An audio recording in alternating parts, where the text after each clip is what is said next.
যেই সময়টাতে গর্তের পিপিলিকারও ঘুমায়, যেই টাইমে নদীর মাছগুলো ঘুমায়, যেই টাইমে গাছগাছালির পাখিগুলো ঘুমন্ত অবস্থায়, ওই টাইমে আমি তার মালিক শেষ রাতে রজনীতে হাজির হয়ে যাই।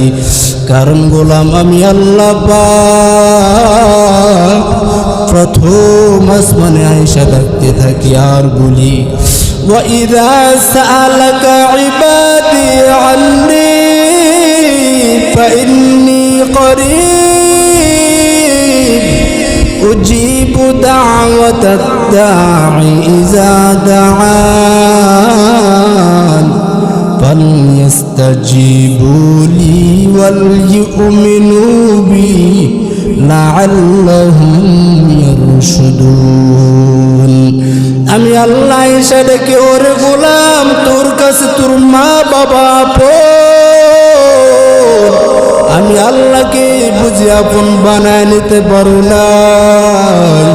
কোন মায়া মোহাব্বত তোর অন্তরে বুঝে ঢুকে গেছে।